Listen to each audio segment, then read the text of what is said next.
Okay, so they tell us that the units, this is a square and this side length is 10 units. Okay, and they tell us this is x and this is also squared, meaning these lengths are all equal. So if this is x, you can see that this would also have to be x. Okay, because of the fact that, right, if this is x, let's call that y. Okay, let's call that y. So this is a triangle with x and y.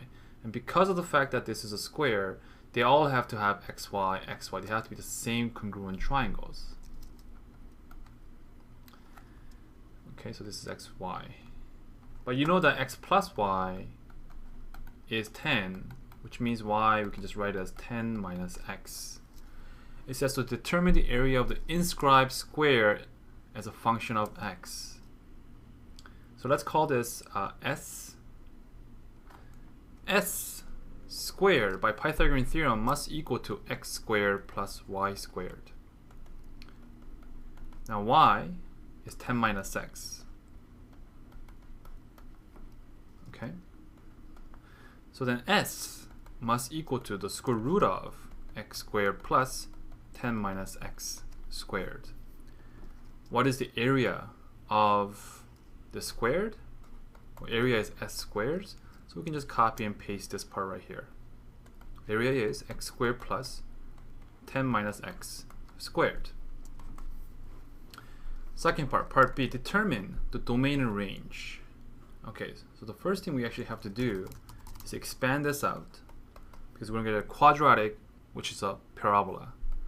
X squared plus 100 minus 20x plus x squared. Combine the 2x squared, you get 2x squared minus 20x plus 100. Let's factor out a 2 from the first two terms. Okay, I'm going to complete the square here. So I need x squared minus 10x, and this divided by 2, which is 5 squared, is 25.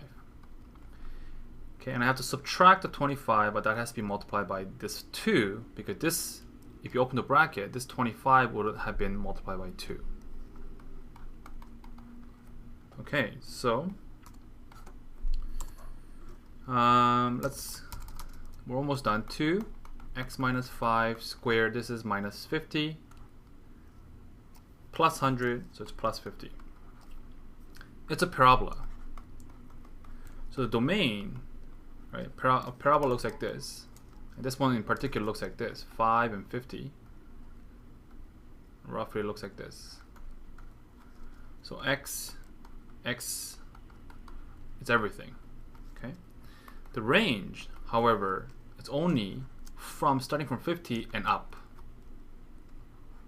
So y is, right, or you can say actually not y, in this case it's the area. Area is such that area is greater than or equal to 50. Okay, area can belong to a set of all real numbers.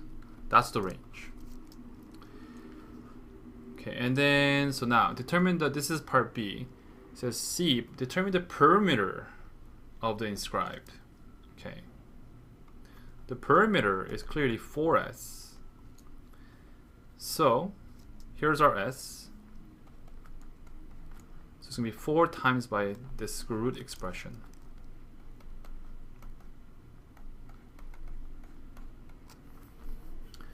So what is a domain? Now, a domain is a little bit more tricky. Now let me put the simplified version of this in the completed square form, which is right here. Okay. Okay, so it's 2x minus 5 squared plus 50. Now domain is actually everything, because of the fact that what we have inside, we already determined it's always greater than or equal to 50, meaning we're never going to be square rooting a negative value. Doesn't matter what I plug in for x. Okay, so that means the domain for this perimeter function is also going to be everything, because we're allowed to plug in anything in, and we're okay. Okay, we don't do any illegal operation. Now the range is, what is the lowest value of this inside function? We already determined that was 50. So the smallest perimeter is going to be 4 times root of 50, which is 4 times, right, root of 25 times by 2. So 4 times by 5. So it's 20 root 2. That's the smallest value of the perimeter. But it's only going to get bigger than that. So therefore, the range of the perimeter is perimeter such that perimeter is greater than or equal to 20 root 2. Okay, 20 root 2, where perimeter can be belongs to a set of real numbers.